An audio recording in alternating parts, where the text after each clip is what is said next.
Welcome to the Lines in the Water podcast, a podcast where we talk about the ins and outs of saltwater fishing and saltwater tournament fishing. I am your co-host, Carlos Obregon, and I'm joined by the boss hog of the Gray Ghost. Does that make you rough? Captain Todd Wilson. And we're also joined by our special guest, Jaycob Jones of Delicious Fishes and Other Dishes. How's it going, Jaycob? Doing good. Yeah? Todd? Doing good. I'm just excited that we're going to get to eat on this podcast. I know, right? I know. Jacob's going to cook us up some good fish. Hell yeah. I'm ready for it. Awesome. So, Jaycob, I start every single podcast asking, when's the last time you've been fishing? Last Tuesday. Awesome. How'd you do? Last Tuesday I went to the beach right before the cold front, and I guess because it was the Thanksgiving break, there were a bunch of people out there, which is not normal. I'm like, only I'm supposed to be here on a Tuesday. What are all you people doing here? And I put two and two together, but I took the baby to the beach in the middle of the day and caught whiting. There you go. Oh, nice. And the sun was so strong, like we were catching fish, and I was like, we probably got to go because I don't use no sunscreen or nothing like that. You're going to be burned. You go and you leave. See, that's why I like to live here. I don't feel the need to stay out there for 8 hours or nothing like that. I can go and go home. So I want you to tell us about your business.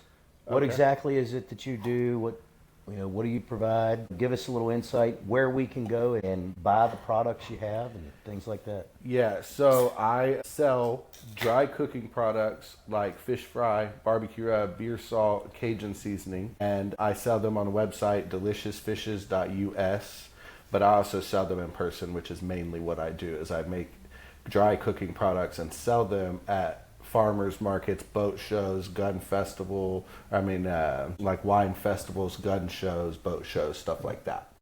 Yeah, I actually told my daughter and son-in-law that you were going to be coming on. They said they ran into you at one of the festivals like a week or so ago, I believe. So they were pretty excited you were coming on today. Oh yeah, it was the King Ranch Hand Festival last week and the gun show. So I don't know which one they went hard to. to say. They said talk to you, real nice guy, had some good products and stuff. So you were telling us about the business. Oh yeah, so the Corona thing happened, and honestly, we shut down, still got paid. Me and my brother were on payroll, a couple of my friends, and we did the Corona way different. The outside wasn't closed off, so we went fishing. And then when they lifted the mask mandate, we had already started packing. So all of this stuff, well, most of my items are items that I made from scratch for the food truck. So I made the fish fry from scratch. I made the seasoning from scratch. I made everything from the salt all the way up. Because I wasn't going to buy like fish fry from Benny Keith and then put my name on the side of the truck. You know what I mean? Right. So we had already started packing it. And after we looked at the whole Corona thing happened, we're like, dude, we've sold every package we've ever made. Think about it. They're all gone. So why not just do that? And we did that at a boat show, was the first thing we did, and it was immediate. So is it you and your brother doing this, or is it just No, you? it's just me. He left. He moved up by my mom. Mm-hmm. Got you. But yeah, no, that's one of the things, like when I switched from the food truck to this, people are like, isn't that a huge step back? And I'm like, not really. If it's clean and successful and you have a fun life full of time and integrity and dignity and a creative way to, like, I could just come up with an idea and then offer it to people, once I perfect it. Yeah. But so I do have a creative outlet if I want to. Right now, in the last couple of years, I haven't even made a new product because I've just been playing with the baby. You know what I mean? Yeah. You have something that works, So yeah, something that helps you make ends meet and frees up all your time, and I don't have nobody to report to. You don't have to do reports every day? Nothing. the thing about being an entrepreneur. No Zoom meetings? No. And honestly, what it really boils down to is I sit around and make spices and maybe watch YouTube, fishing, stuff like that, or listen to music. The other time, I'm pretty much just talking about food because people are coming up and asking me about the products. Well, they're cooking products. I know all the answers because I make everything. And we just talk about food technique for a few hours, maybe make some money. Maybe they just talk to me and not buy anything. Let's tell everybody what you're actually going to cook today. Okay, today we're going to cook blackened fish sliders with jalapeno lemon aioli on Hawaiian rolls with fresh spinach. We're also going to make blackened fish tacos with cilantro slaw. This is the recipe from the food truck, except for I don't have the chipotle sauce. Gotcha. And then we're also going to make one of my favorite things, which I normally make with salmon, but we're going to make it with some drum, which is my barbecue rub, grilled fish with avocado and jasmine rice. Wow, nice. Sounds good. Simple things, but here's the thing. We're eating whole, fresh foods. Right. Minimally processed, little bit of seasoning to get it along, help it sear, give it some flavor. But aside from that, we're talking whole, fresh food. Right. And the fish that we have is fresh. Carlos, I believe you and your son caught that redfish. Yeah, I think there's 2.5 in there. Yeah. 2.5. And everybody knows I don't black drum fish, but I went and picked up the black drum at the fish market this morning, where the commercial fishermen come in and sell their fish to the fish market. Then they fillet them and take them out to the restaurants and stuff and sell them to them. So I picked that up, came in fresh this morning, so we got some fresh fish to cook. Awesome. Yeah, I have some trout. I doubt we'll need as much as we have, but I have also some trouts that were, I want to say they were like 20, 21 inches, big shoulders on them. Oh, and nice. I caught them downtown on the rocks. Nice. Ooh. Nice. I heard Sounds somebody tell me something that I have seen people do, I haven't done myself, and that's running hard jerk bait with a little bill. Mm-hmm. It would be called jerk bait, right? Yeah. Yeah. And running it right along the rocks downtown, not on the inside, on the outside, Nice. and catching trout all winter. Probably throwing little rattle traps or something. Yeah, Throwing any of rattle that. traps. I think he's throwing a stick bait with a little bill that dives like 1 or 2 feet. I got And he said, run it into the rocks, all that. So I fish there all year long in the summer for mangrove snapper, and they get bigger as the summer goes along. But if we could make a way where we could just go throw lures in the winter for trout, I've got a place to fish year round. There you go. And I can be there in 6 minutes. You don't think about, people don't think, oh, here's a cool fishing spot with some fish, with some big shoulders, give you a strong fight, delicious table fare. And we're looking at skyscrapers. It's literally as close to a city as we have, and all that water that's out there, but there's a great fishery right there. Yeah, Oh. for sure. Yeah, I've wanted to go fishing downtown. I've been fishing downtown a couple of times, but it's back in my days whenever I used to fish with bait. Yeah. Yeah, and now that I have my boat, I go down to Baffin more than I do. Yeah. Yeah, it's just. I've never fished. But you know who does? Charlie. Oh, does he? Yeah. My son goes to downtown with his friends. He'll go down there and they'll bring in some good fish, and it's just, for me, it's, if I have a weekend, that boat payment forces me to use the boat. Do we want to payment and insurance? Yeah. Yeah, we can start up. Yeah. All right. Start doing a little cooking. Got the Blackstone going. I think we make the sauces, the slaw and the sauce, and let it marry while we cook the fish, and then we just bring it all together. So, what got you into? No, more like, what type of fishing did you start doing? When I was a kid, Yeah. I moved to Florida, and in Florida, we live on the West Coast, but north of Everglades. So, man, so much immediately. Like, we could walk from our house to a drainage canal in the suburbs of Florida. Man, we caught alligator there, like alligator. Wow. Not on purpose. Yeah. At least my brother said it wasn't on purpose. I wouldn't catch one on purpose. But wrestled an alligator. But what was in there was like super aggressive tilapia that were quite large. So those were great to catch. And you didn't even need bait. You could just throw a popping cork with a little hook on the bottom. And they'd eat it? And they would eat it. Yeah. Great fight. Wow. And this one, thank you. And you could catch bass in there and lots of like cichlids, brims, Oscars. I don't remember there being any peacock bass in there at that time. Wow. But there was strong stuff in there like shoe picks, snakeheads, and that's just the canal next to the house. But every weekend we would go offshore fishing and drop down for like snapper and grouper. Wow. Nice. But catch all kinds of stuff. So I grew up a bait fisherman. Okay. What got you into lures?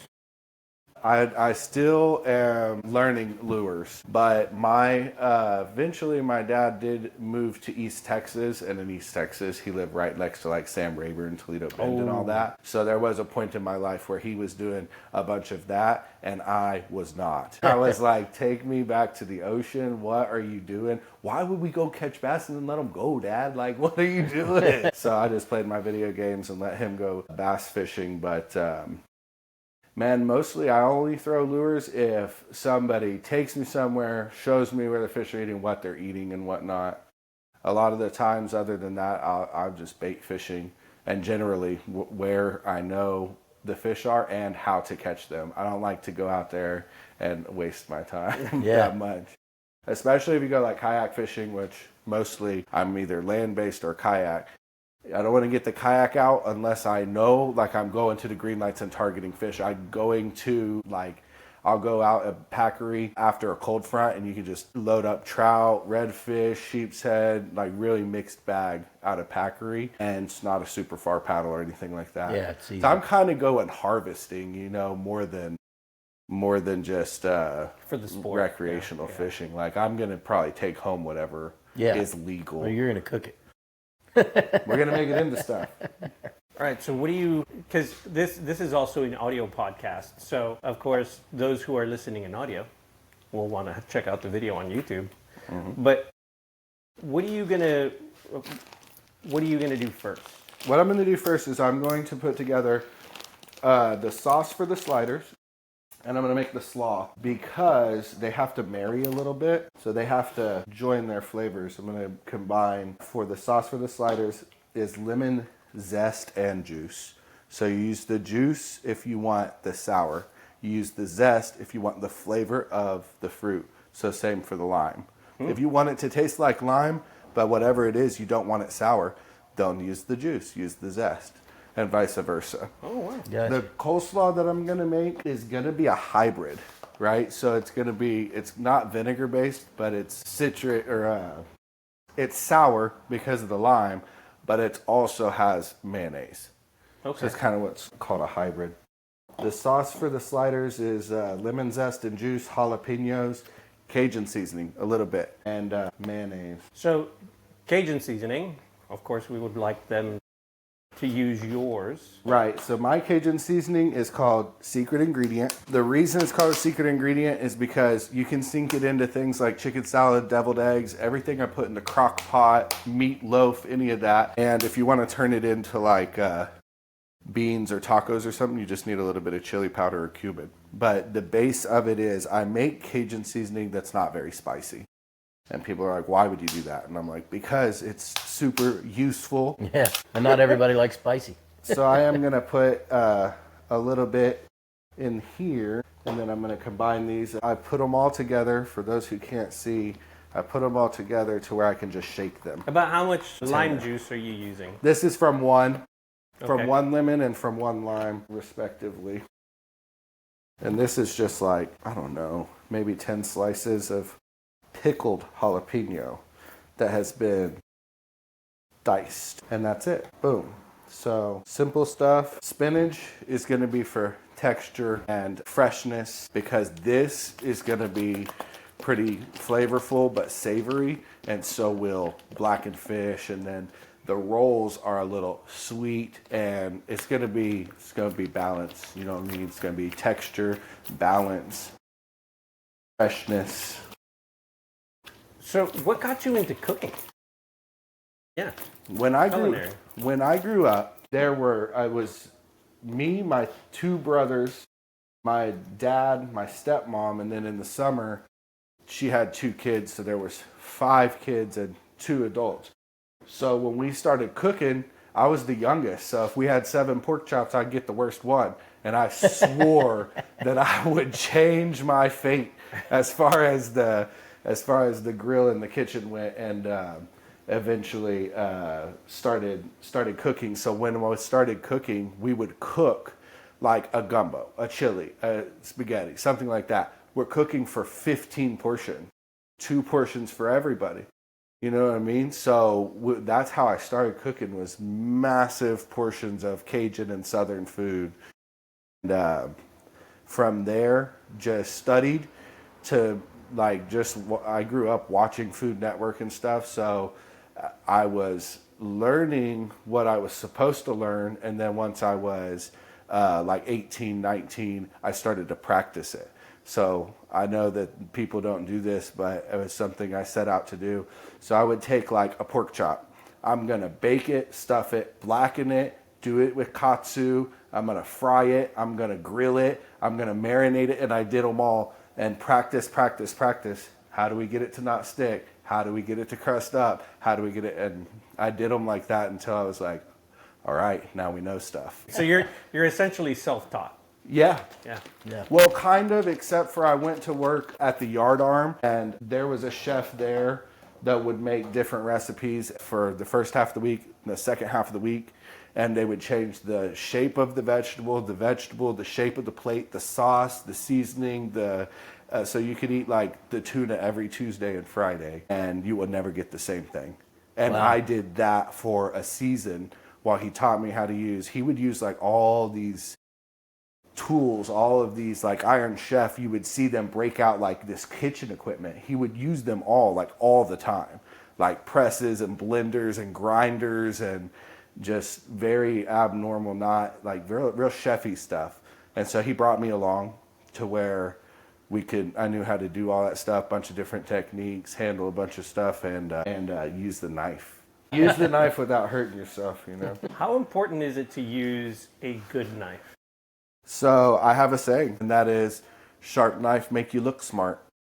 Having a sharp knife is, when people struggle, it's because their knife is dull, and then something like an apple, a potato, or an onion rolls on them and they cut themselves. Easily avoided if your knife was sharp. Mm-hmm.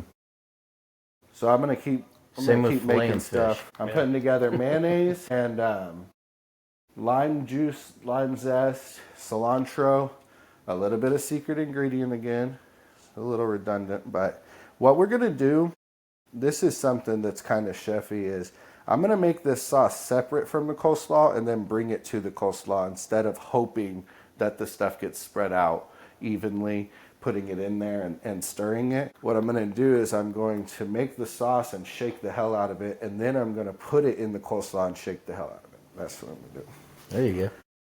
And this again is going to get a little bit of the secret ingredient. So from what I see, you're not using. It's not like this is simple. This is something that can be done at home. Yeah, simple. If you have that nice fresh fish like we got. We were talking about how much goes into taking it from, okay, I got a rod. Yeah. How do I get a fish fillet? That's the less simple part. Knowing how to handle them, knowing how to find them, catch them, knowing how to handle them, land them. Ever see somebody do a bad job on the net? They're like, I don't get it. You're like, it's a momentum thing. Yeah. If you don't get it, then just jump off the boat. Yeah. As wade fishermen, nets are for butterflies. Yeah. Yeah. Yeah. We say nets are for butterflies. Nets are for butterflies. Yeah. Oh, okay. You don't net them? You boca grip them? You grab them? Yeah. Oh, yeah. Or boga. Or boga. Man, I don't like to grab fish too much like that if I'm using treble hooks. I got treble hooked like a year or two ago.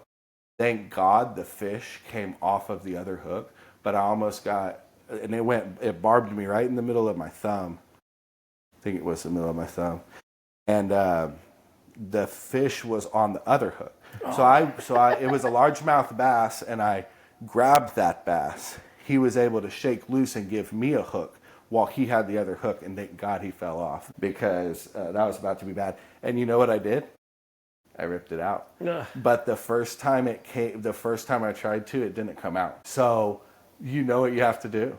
You have to put it back in and align it with the way it went in. I don't like doing man shit like that too much, but In the fingers, you don't really have fat in your fingers, so you get a hook in the fingers, and it's one of the worst spots in my opinion. You have to pop it. You have to pop. It's gonna pop a little bit when it comes back out. So knowing that, like, really helped me. That I knew what I was up against. Yeah. But I immediately tried to do it, and I was like, ah! And my brother was like, "You got this, bro!" And I was like, I knew what I had to do, and then realigned it. And when it got, you almost get it out, but it won't come. Yeah. Ugh. Fun. It's not. It's the worst part, really. I have yet to be hooked. You've yet to be hooked? Yeah. That's like with It's not if, it's when. people are so proud of their cooking prowess, and they're like, "Look at these burns. Look at these cuts. I cut myself.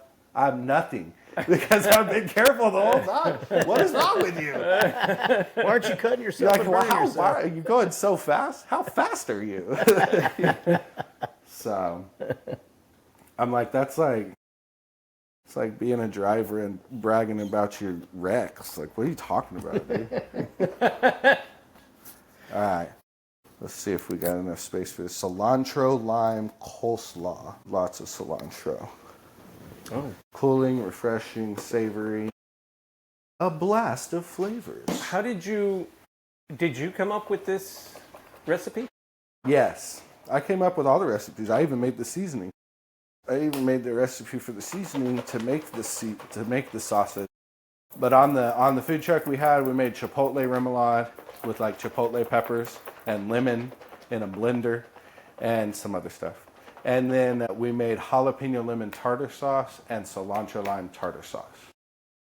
How long did you have the food truck For 3 years. Oh yeah, you For said 3 years. for 2 years. For 3 years. 3 years. 3 years. We ran it in Corpus Christi for 3 years. We originally got it to open it after Hurricane Harvey and put it in Port Aransas. And then when we went to do that, they were like, we don't allow mobile vending at all. And historically, we do not. That's because the people that run the city own the restaurants. And so it's all walk in a door and do business with us. It's not, I don't know if it's changed. It's been a lot of years since then. But back in the day, there was, if you wanted to purchase food, you had to go into a place. Oh wow. Yeah, that's right. I haven't noticed any food trucks in Port A. There you go. To be honest with you. Yeet. So what brought you to Corpus? I got landlocked in high school, ended up going to high school in like San Antonio and Austin, and I always wanted to get back since I lived in Florida. Back to the water. But wanted to get back to the salt water specifically. And then we ended up living in San Antonio, and we were like, hey man, it costs the same to live in Corpus. Like, why do people not live in Corpus? Well, we figured out it's because it's pretty small down here, and you got to make your own fun. But at the end of the day, I didn't want to live in a metropolis anyways. You feel like you're nobody. All these angry people moving all fast around you. And we changed that because Corpus is not that. I was thinking I was driving over here and I saw an osprey eating a mullet on top of light in the middle of the highway. And I was like, that's Corpus. Yeah. Raw, you know what I mean? Yeah. Nature It's right, my favorite bird. nature right in your face. An osprey? Yeah. You don't know about ospreys? I mean, I saw them when I was in the Coast Guard. They would build their nests on the day boards all the time. Just Google it and read about it. Okay. Google and read about them. He said osprey catch more fish than you. No. That is like the ultimate Catch a bird I think for getting fish. Do you think they mostly just eat mullet? I only ever see them eating mullet. I've watched a lot of videos of them actually diving in and getting flounder and all kinds of fish. What? Oh yeah, I've got a good video of an osprey with a flounder in its claws, and it's flying through there. This flounder is just doing this, flopping. You think these drums are completely bone free then? Should be. They were cleaned over at the fish market. We gonna find out. We're gonna find. It's time to cook some stuff, right? I actually made some for lunch today, so Okay. What we're gonna do is we're gonna leave this drum whole. wasn't a bone in mine. I mean, it is a fish market. Charlie didn't fillet them, so. So what you're saying is the redfish he filleted may have some bones in it. Maybe. No, I took them out. Oh, you did? All right. Let's do this thing. Let's put this over here and see what it looks like. That one I turned up. It might be enough. Actually, you know what? Let's just go Full throttle? Yeah, on one. What's your favorite fish to cook? Everybody has a favorite one. My favorite one to cook is probably salmon or mangrove snapper, but my favorite fish to eat is pompano. Pompano? I like it. They're good. And what I started doing back so I told you that we, during COVID, the lockdown, We just went fishing. We also smoked every fish in the ocean, slow smoked, in a little smoker. Since then, I have not filleted a pompano. Just Really? cook them whole every 'em whole? time. Because the way their body is shaped and whatnot, it's better to just cook them whole. It's better. It's more ethical. So one thing, like if I'm going to kill something, I'm going to take care of it. I'm going to eat it. I'm going to process it. Like I don't just kill any kind of fish. Like if I want to catch a hardhead and it stabs me, I really want to kill it, but I don't. But I don't, you know. Try not to kill if you don't have to. But in what I'm saying is, in order to respect the pompano and eat it in the best way I think is possible, cook that one whole.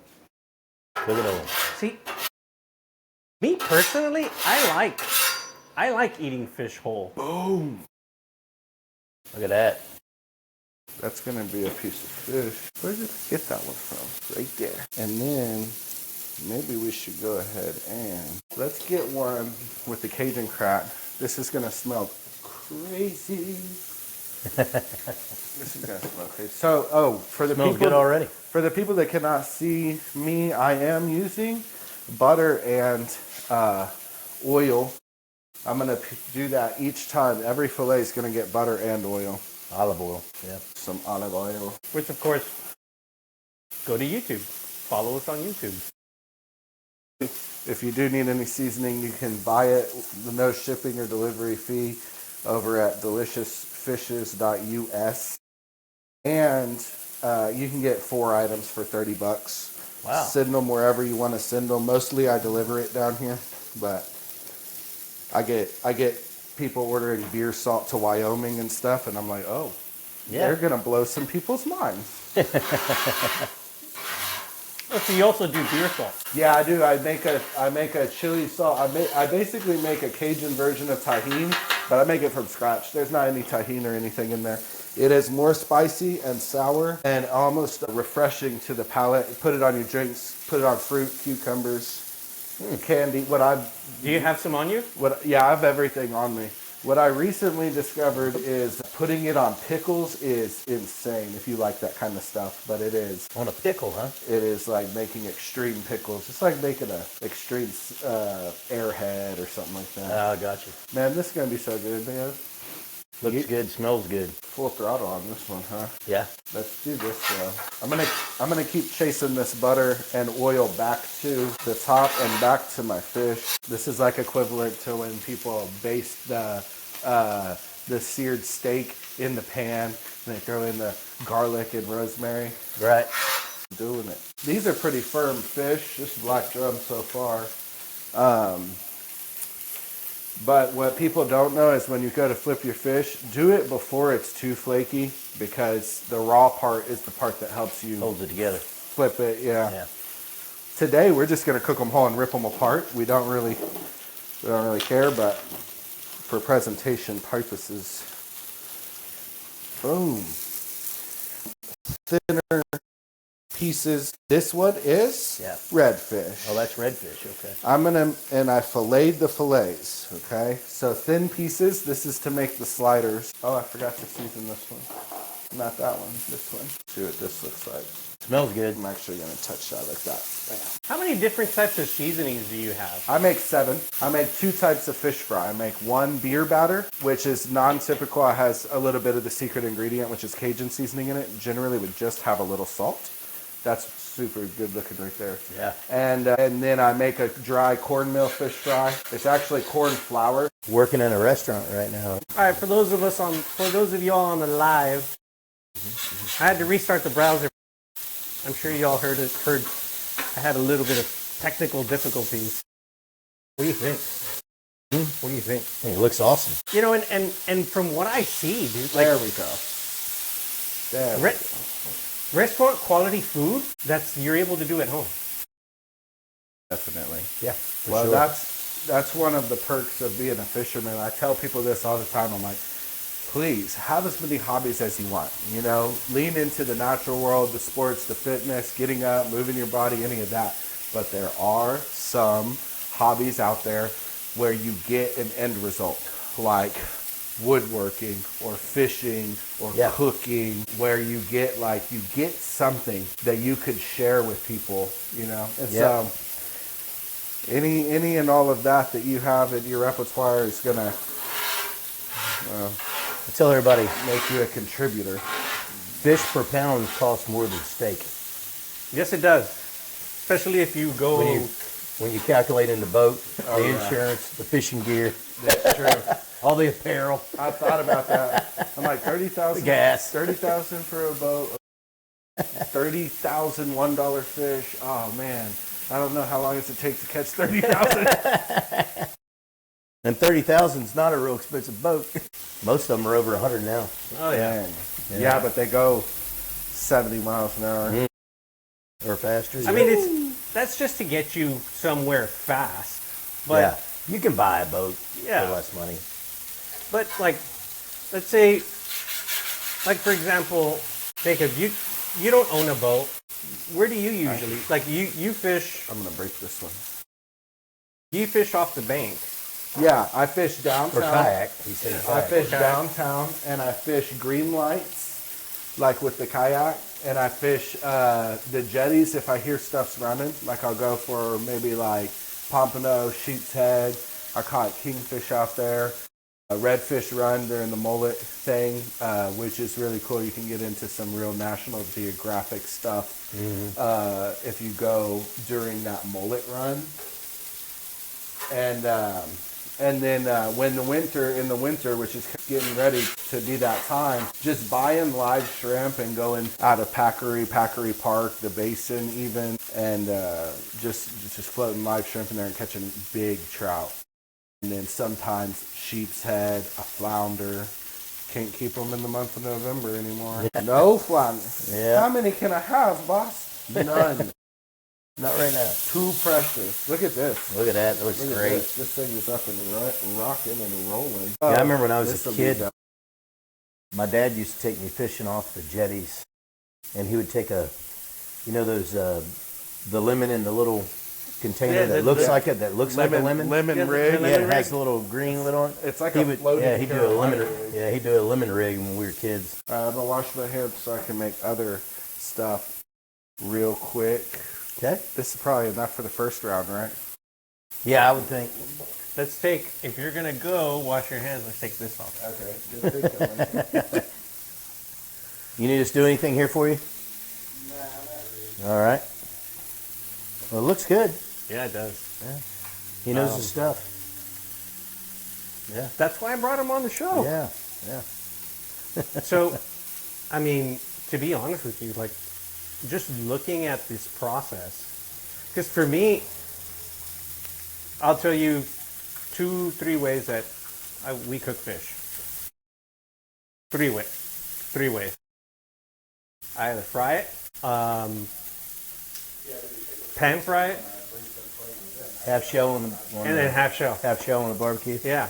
Never, and then it's always just the fillets, and then just a couple sides here and there, and that's it. Never did I think about, like, sliders.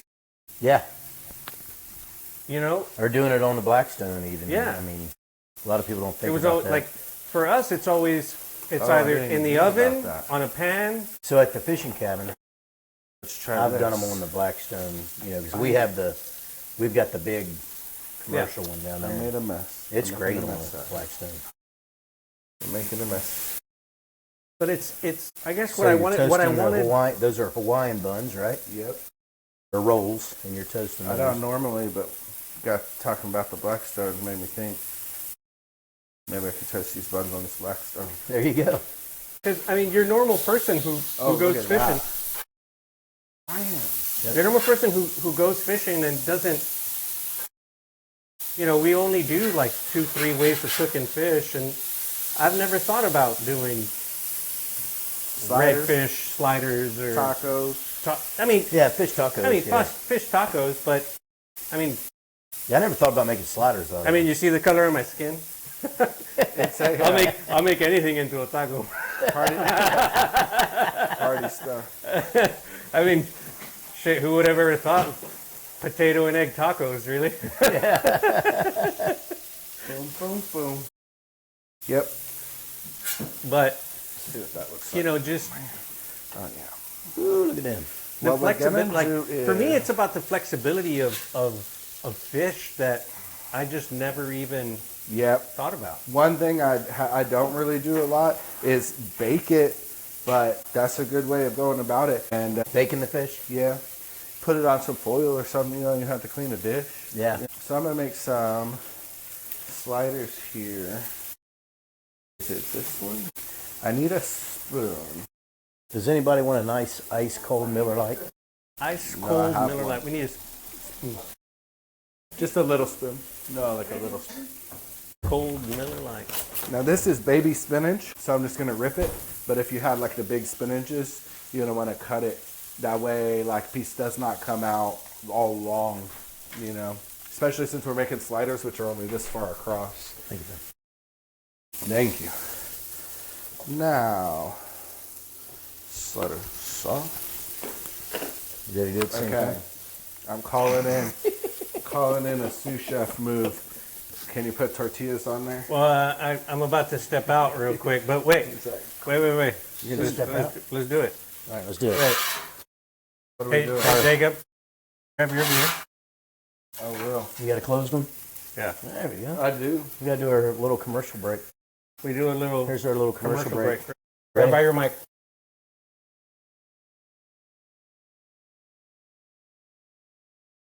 You know, we had someone mention, are we sponsored by Miller Lite yet? Like, Yeah. We do it in reverse. The Miller Lite keeps us going. So with the tournament company for years, we were sponsored by them, and all I got to do is give them a call.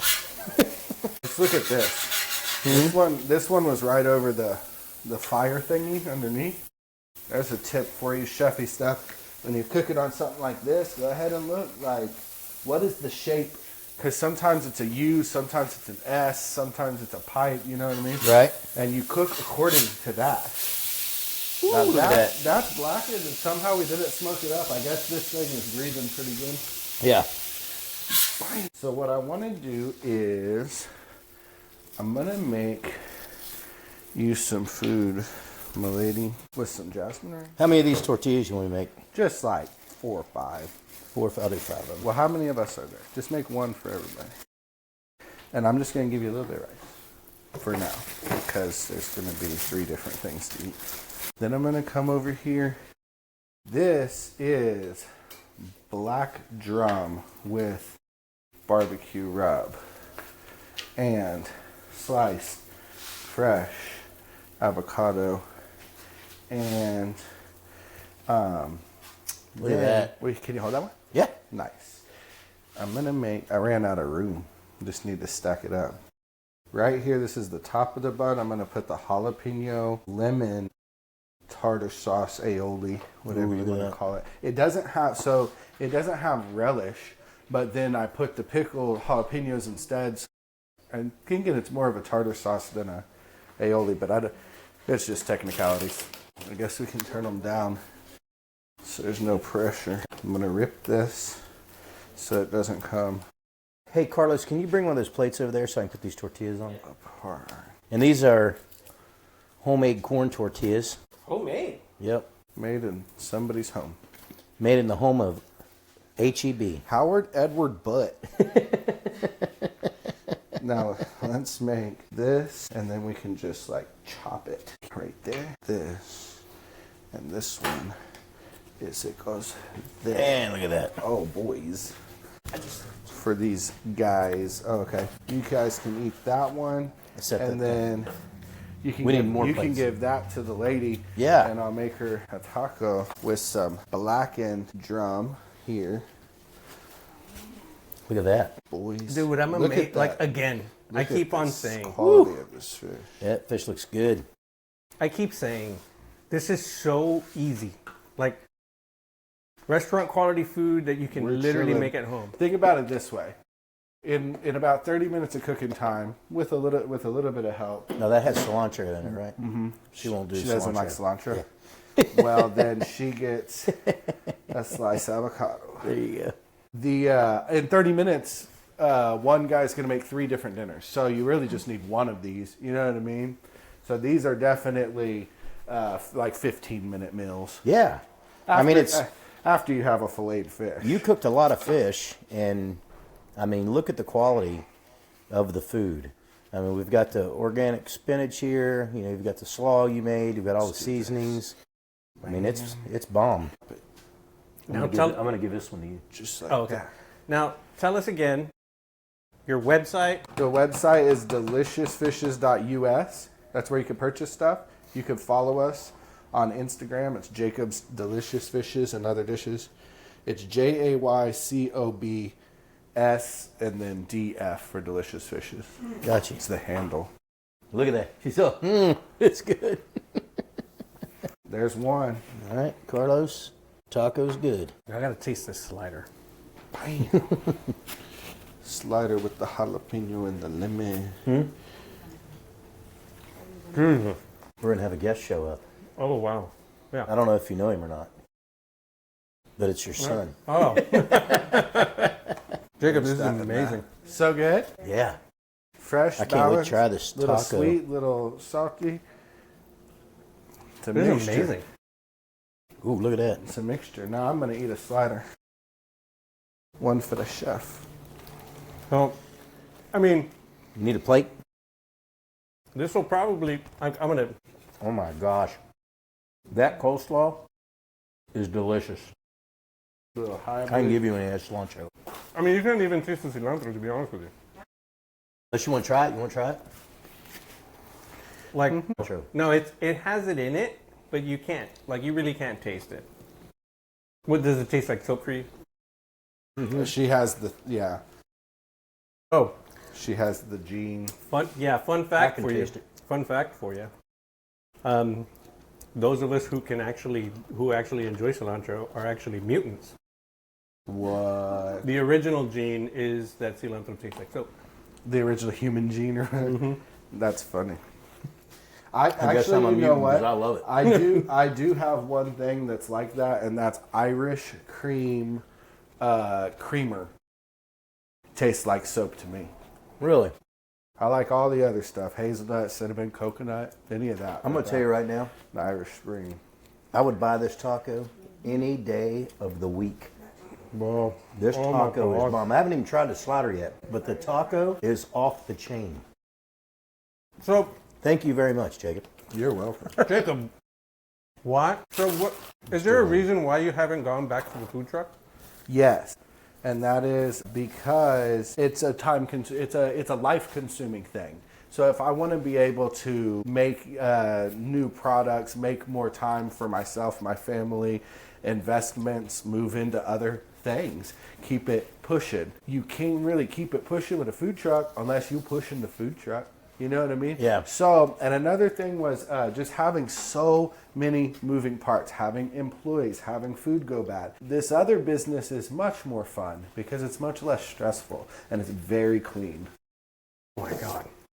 Slider's awesome too. You ever thought, Sliding. hey, I happen to know a company that can take over your marketing. Hey, these podcasts may just have to be cooking every Thursday. I'm kind right. of thinking this. Don't have to think about it. Send us a list. We'll Jacob get what be over you here need. every Thursday. Have you thought about putting your recipes out there? There's recipes on the website, but what I'm supposed to do is I'm supposed to make videos of recipes using my ingredients Right. and tagging them. I haven't been doing that. I've just been playing with my toddler. Yeah. But in the time that I get free, is what I'm supposed to do. I just keep cooking for my family, not on camera, playing with the baby, going to the beach, going kayaking, and you can't tell me it's wrong, man. People are leaning too much into the AI, the social. I don't ask AI for no help. I go back to the beach and, you know, That one yours? put my feet in the water. I'm going to tell you, I might have to move in. You adopting anybody? Dude. Yeah, I know. You have to take two. Dude. Knock it. Have a live-in. If we're eating like this all the time, I'm good with it. Let me get a napkin for me. But holy cow! Y'all haven't had this one. Woo! That was good. With the Cajun kayak. Oh, So how do you suggest preparing that one? That one we're just gonna eat it with avocado and rice. Oh, okay, Like yeah. Like as a Like you as have a it there. 3-course. She's got Not that a over there. 3-course, but a plate, a main, a Got side, it? and a vegetable. That's how I grew up eating. Main side vegetable, main side vegetable, main side vegetables. Pork chop, potato, vegetable. You know what I mean?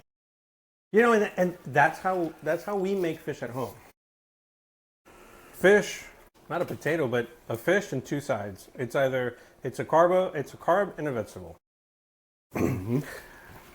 I mean, it's just the fact that like I fish. I fish. Like that? I fish. So it's like I've never really thought about going and exploring other sides or what have you. So it's always the fish, either asparagus or Brussels sprouts, and either couscous or orzo. Yeah. Orzo's a good one. Orzo, and to make a little pasta salad or something like that could be really good. I grew up on a lot of potatoes, but I guess you don't really eat potatoes with fish that much. But I will say this. I do make fish fry, Cajun seasoning, and barbecue rub. This stuff pairs perfectly with chicken and pork, even steaks. It just depends on what you're trying to cook, how you're trying to cook it, but it does not have to be fish at all. You can make blackened, barbecue, baked, roasted, all that in chicken form. If you want to try some of my products, support the podcast, support the business. I mean, It's mostly, okay. I mean, we brought you in, like, I brought you in to promote your business, to promote your spices. Because, I mean, my wife and I, you know, we bought from you, and Isn't it funny to think that totally impressed. Totally impressed. that one day your son Felix, if I keep this going, might be raised on some of my seasoning. It's funny. It's funny to think about because I'm literally, I keep doing the physical thing and not making the videos, but going out in the community and selling spices. So I am watching these kids grow up on my spices. It's been 4 years now. So it's cool to see the people come along. It's like you've expanded because again, we only do it 3 ways. It's either fried or pan sear it or Blackened lemon pepper. yeah, pan sear it and then on the half shell on the grill. But that's a good one. I'll tell you another one. When I do catch a flounder, you cut his head off, take his guts out, you split him down the back, you make 4 fillets, you break the spine out. I don't worry about making a pouch like my dad used to do the pouch where he would not fillet it.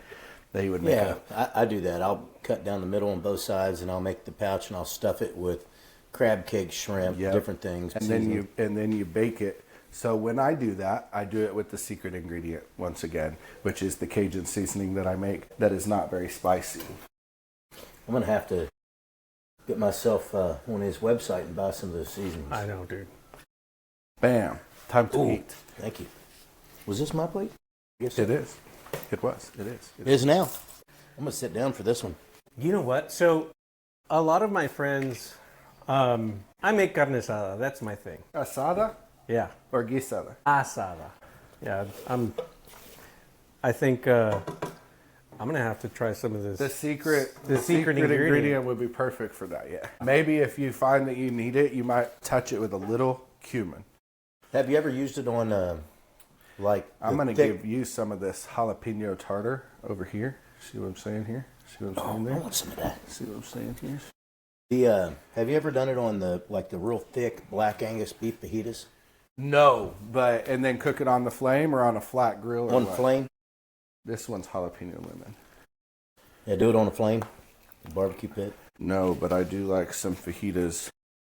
We like to cook a lot of barbecue, and then we eat it as barbecue, but then we turn it into other stuff. Like we'll turn it into nachos, tacos. I'll make it into ramen. Like I'll take like pork chop or something, shred it up in the ramen, throw in a little sesame oil, like a half a tablespoon of peanut butter, drop an egg in there that makes it creamy, and then the pork chop, and make like a real meal. You know how to. So tell me about this sauce that What is this? That one's the jalapeno lemon tartar from the slider. It is good. Basically, it's tartar sauce, but instead of the relish from pickles, it is chopped pickled jalapenos. And then, not typical of normal tartar sauce, it has some of my Cajun seasoning in it. Gotcha. It is good. Very tasty. You get my french fries in that. It would be good on French fries. Very much so. Even better yet, maybe some cheese tater tots. So why don't y'all tell me how somebody goes from loving fishing to actually fishing in a tournament, and what kind of tournament would that be? Because I wouldn't be a pro tournament, right? You know, How do you turn that off? you want to turn it completely off? Yeah, you can turn it off for now, I think. I mean, kind of the same way most people do. You know, they start fishing, they really enjoy it, they have fun with it, and then they end up doing a benefit tournament or something like that. You get into the benefit tournaments where it's not quite as competitive, you know, and some of them, and still some of the benefit tournaments can be, but they have, you know, usually there's different Category. divisions you can, Divisions. yeah, divisions you can join. So they'll have the guided division, or they'll have the team division, and they'll have the family division. So it just depends on if you and some buddies want to do it. Join the team division, you know. Don't get in the pro or the guided division, but join the team division and go out and think of it as you're just going out and having fun, because that's really what it is, right? I mean, but once you get your skills down to where you can start targeting the species with confidence, Right. And that- that's happening through that is on the stringer. That's happening through the practice, the pre-fishing, and then the benefit tournament. Right, and learning, you know, learning how to find fish, learning what lures to use, you know, because I will tell you, Mostly I've it's never lure fished fishing. I've never fished a pro tournament in my life that had bait in it. Okay. They've all been lures. So it's refining your skills, basically, because it really is. There's a difference between going out and catching some fish to fillet and bring them home and eat, right, and getting slot fish, than going out and looking for big sow trout or real heavy, right under 28-inch redfish, Right. so that you can. So you've got to go out and find the species that you're looking for, whatever the tournament stringer, you know, includes, and find the big ones so And you have build the your- most weight. And build your confidence in that.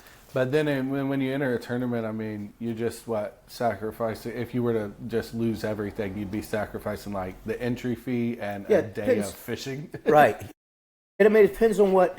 It depends You know on what- the type of tournament. What type of tournament it is. A lot of these benefit tournaments, I mean, they'll have 4-man teams or 4 angler teams, whatever, and it's $100 a person, right? So it's $400 to enter.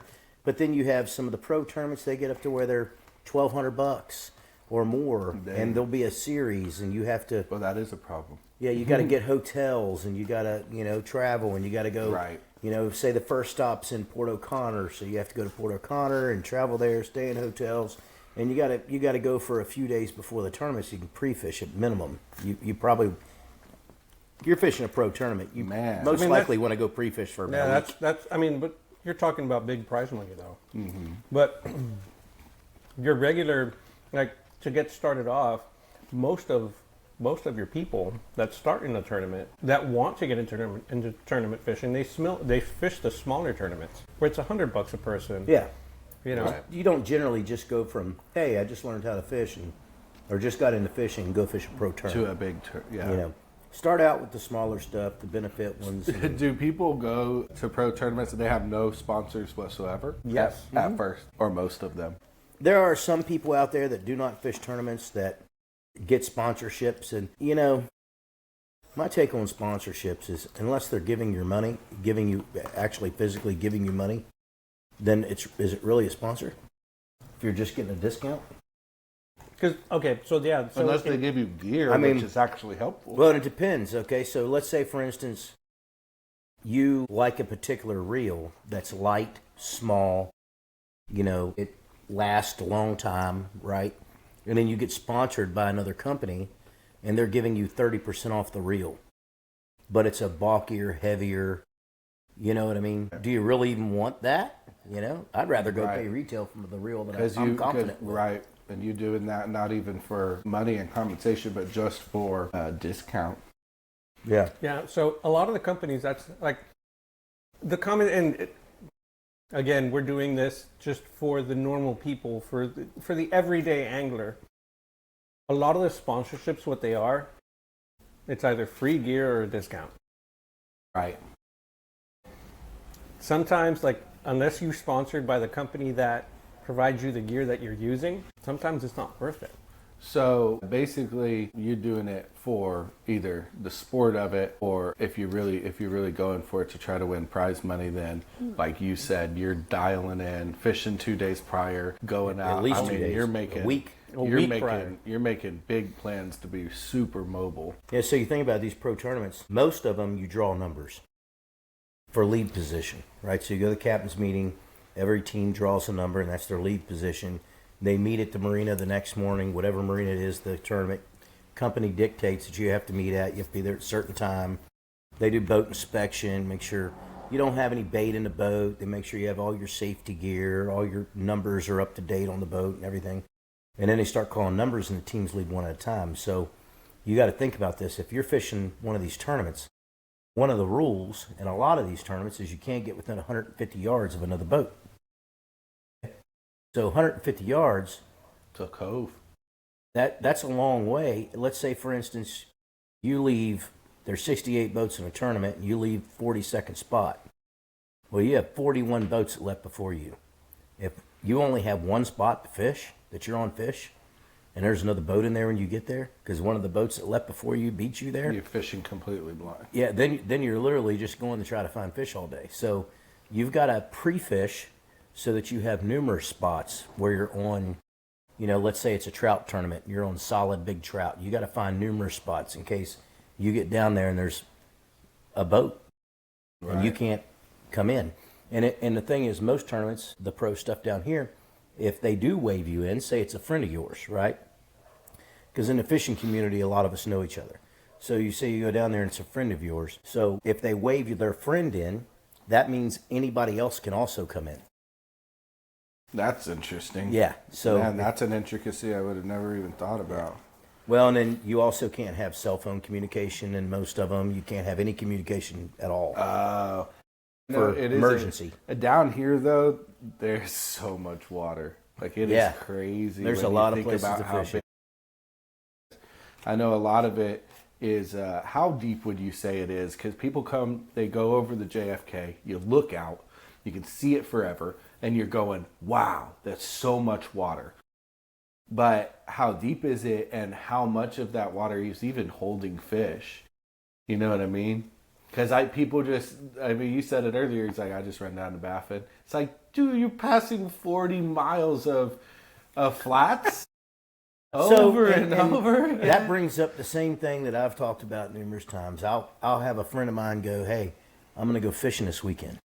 I'm like, where are you going? Oh, I'm going to run down to Cathead or Tide Gauge Bar or whatever. I'm like, well, why are you going there? Well, 3 months ago, I caught fish down there. I'm like, you do realize they swim, and you're going to travel a long distance before you get there. So if you're traveling, let's say you run the King Ranch shoreline, and you see bait, or you see good current with bait, you see everything are you going to stop and fish there, or are you just going to keep on going to Cathead because 3 months ago you caught fish there?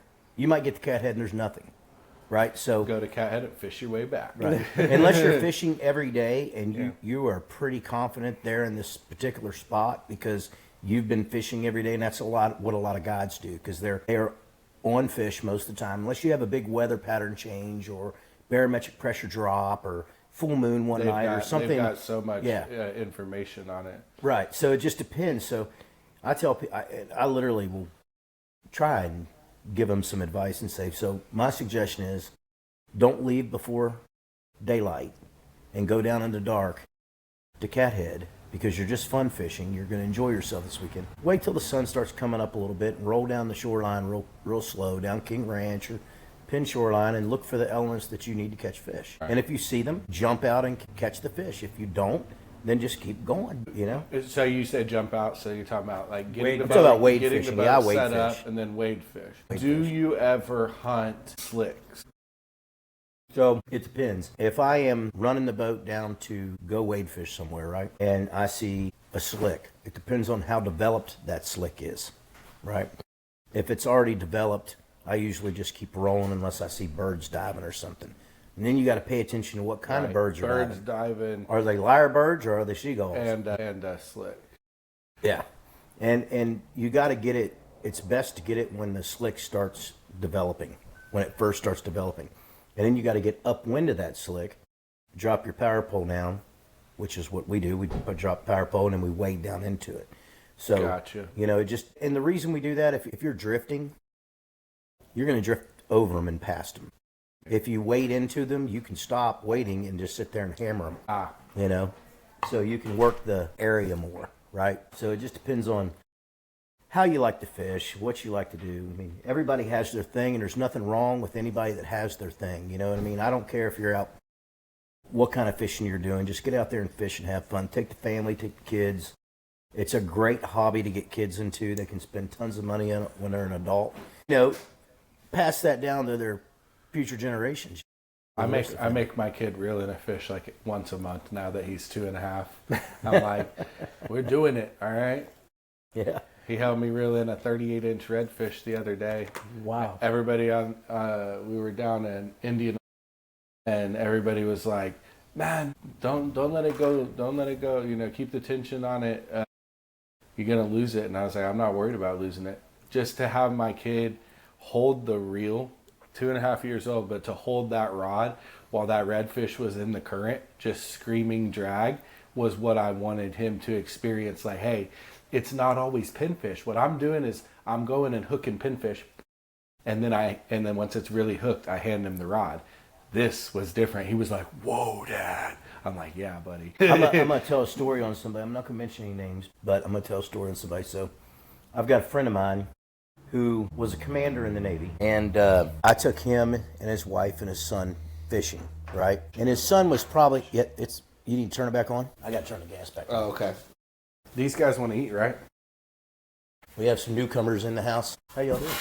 Yeah, look at that. All right, we're lit up. So I took this Navy commander, his wife, and his son out fishing, and they wanted to bait fish, so we were bait fishing, and we went down to the land cut. The son was probably about 7 years old, maybe 8, somewhere around there.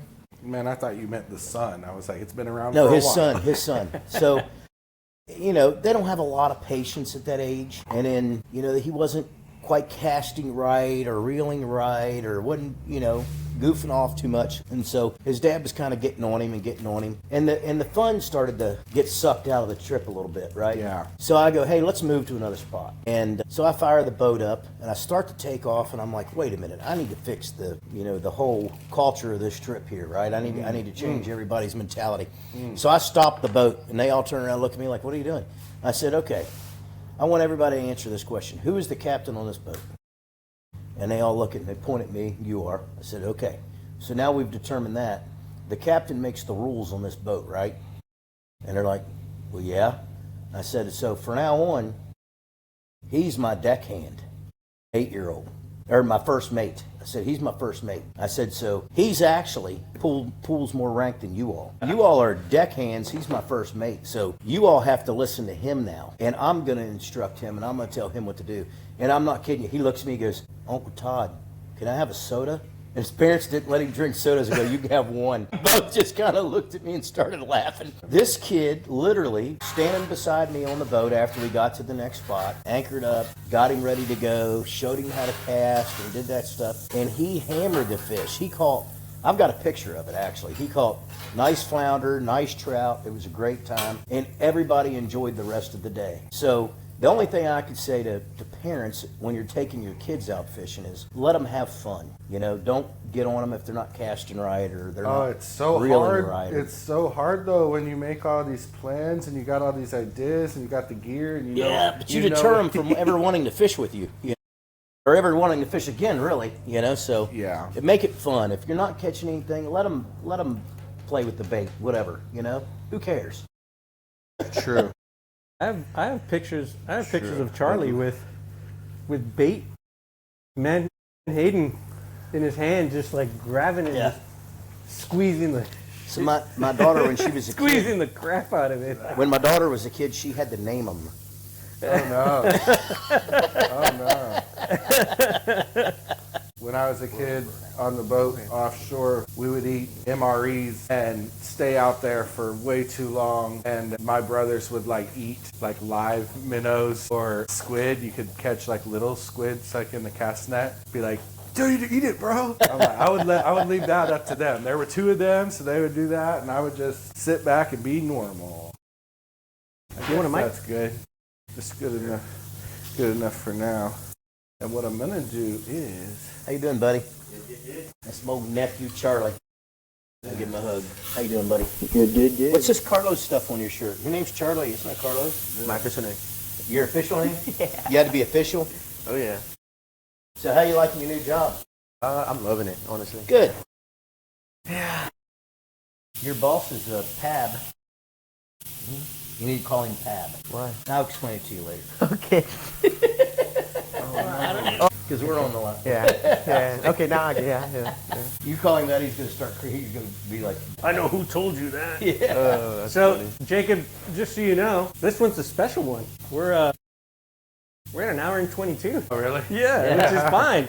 Yeah. Which is totally fine. Time flies when you're having fun. Yeah. Oh, yeah. Unless you're a frog, and then time is fun when you're having flies. That's a good one. You like want to that. take that mic? I'm going to go wash my hands. Yeah, since I'm going to make them fresh fish. Oh, yeah. boy. Y'all are getting Excited. spoiled this evening. I know. It is awesome. It Oh, is. Jacob has it down.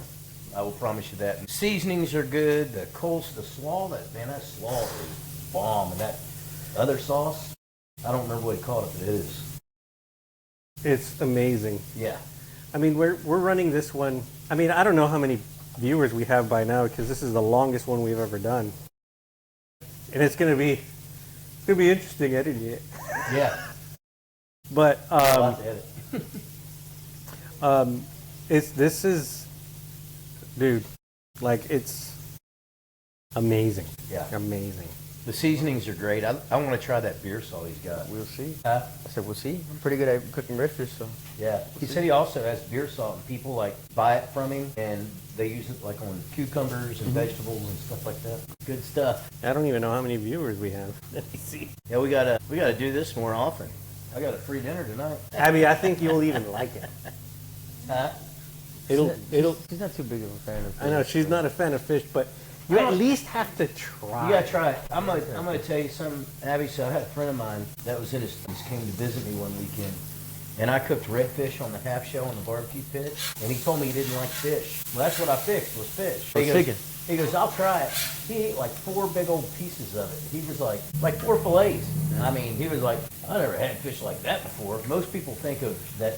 Didn't grow up around fishermen, especially here. They equate eating fish to, like Nasty, ugly Yeah, like fish or frozen, tilapia and frozen stuff. frozen stuff at a restaurant, or else freshwater fish that tastes fishy. This stuff doesn't taste fishy at all. It's delicious. Yeah, I grew up watching my dad make one fish and shrimp fry after another, and people will be like, well, I've always not liked it, but this one is amazing. And fried fish. Over and over and over. I like again. fried fish too. It's good.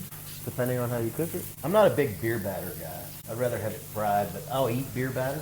You have a beer batter, right? Yeah, and I tell people too that if you're making a big fish fry for everybody, traditional fish fry, to use the traditional fish fry, only use the beer batter if you're making fish and chips. If you're making fish tacos, a lot of the times people I like do it on it. fish tacos. I Or like it if fish and somebody wants chicken, then you can make chicken strips with beer batter. chips. That sounds good. And it's also a little more fun because you can do like fried avocados. That's how you would fry a sushi roll. You can fry onion rings. You can fry chicken, fish, shrimp. It's a little versatile. What is so making a beer batter, to say, because there's recipes online for beer batter. What makes yours different? That it has a little bit of my Cajun seasoning in it, which is non-typical. That has chili, paprika, garlic, onion, and stuff. But normally a beer batter will just have a little bit of salt, beer, flour, I might baking like soda. his beer batter better than the stuff that I'm going to HEB and buying.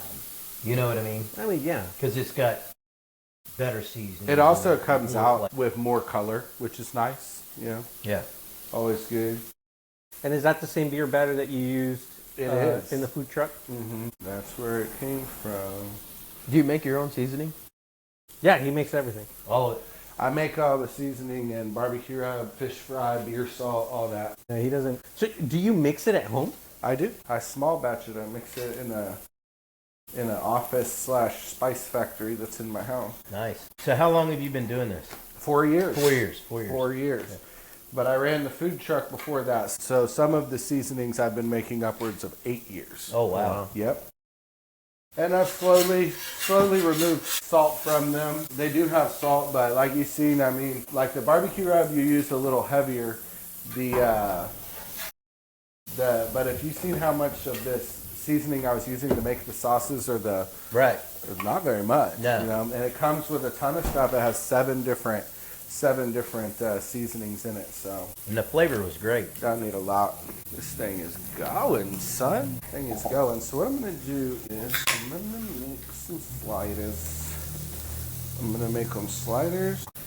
So generally when I do black drum, and I need to buy some of his seasonings because I didn't know about it until now, right? But I'll take iron skillet, right? You can do the same thing on flat iron. But I'll cut like red peppers and yellow peppers and you know, Pirate style. yeah, well, I do those and I put them in the bottom of the pan and in a little olive oil or coconut oil and kind of get them sauteed. And then I throw the black drum on top of it after it's seasoned and cook it that way. It is good. And I'll throw some onion, you know, some red onion, some yellow pepper, some red pepper. You know, you can just get creative and kind of do whatever you want with it. It's good. I'll tell you, like, one of the things, I guess most people, what they do, Some mushrooms. yeah, they'll get black drum and just fry it. I'm not a big fan of black drum. I love black drum. It's my favorite. Yeah. That it's a toss up between that and flounder. Yeah. A lot of times when you get fish in the local restaurants here, it is black drum. Yeah, black drum. Like- I guess the puppy drum are good. You get like a little bit, like maybe 15 you don't want to to 16. Yeah. I don't generally wouldn't keep the bigger ones. Yeah.